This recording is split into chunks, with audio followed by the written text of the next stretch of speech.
We now have two official candidates for Speaker, Steve Scalise, who just announced, and Jim Jordan, who already has multiple endorsements in his bid to replace Kevin McCarthy, Representative Darrell Issa, Jim Banks, even Matt Gaetz himself. But Scalise and Jordan are not likely the only options. We're keeping a close eye on at least four other potential candidates for Speaker.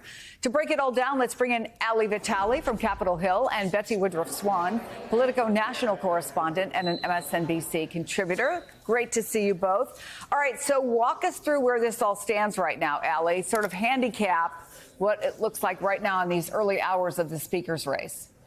It's still pretty much a mess, Chris. No one has made decisions in terms of who they're going to support. My colleague Scott Wong and I were able to report this morning that overnight, Congressman Scalise had been making phone calls, trying to make some initial inquiries to some of his colleagues about how they would feel about him as a speaker. Of course, he's been getting a seemingly positive reception to that because in just the last few hours, he made it official, sending a letter, filing to his conference that he is going to be putting himself up for speaker. And in many ways, that's unexpected, given the fact that he is the current #2 Republican. He has served in leadership before. He has been in Congress many years, and he's someone who's well known to this conference. That's not to say that he's not going to have numbers problems, especially when you consider the fact that he's far from the only one running. Congressman Jim Jordan, the chairman of the Judiciary Committee, leading the oversight charge right now, along with several other chairmen, has also put his name forward. He was the first to officially do so. I caught up with Jordan this morning. He was trying to talk about the hard focus that he has on immigration, on oversight, the work that he has done against the Biden administration, all of those meant to appeal to the conservative parts of his conference.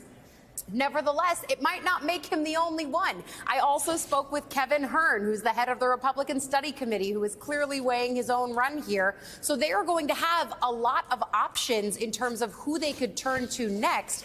Really, this will come to a head early next week, though, Chris, because starting on Tuesday, they're going to do basically some closed-door pitches to their colleagues, the people who are actually running for Speaker. Then come Wednesday, they'll do a vote behind closed doors. We've seen them do this before. They actually did it with McCarthy and the rest of the leadership slate at the end of last year before he officially was voted during those 15 ballot rounds to actually be Speaker. So this is actually, as far as you can say about these unprecedented times, business as usual for how they should select a new Speaker, but I think it's going to be slow. I think it's going to be chaotic, and I think it's going to be pretty messy, too.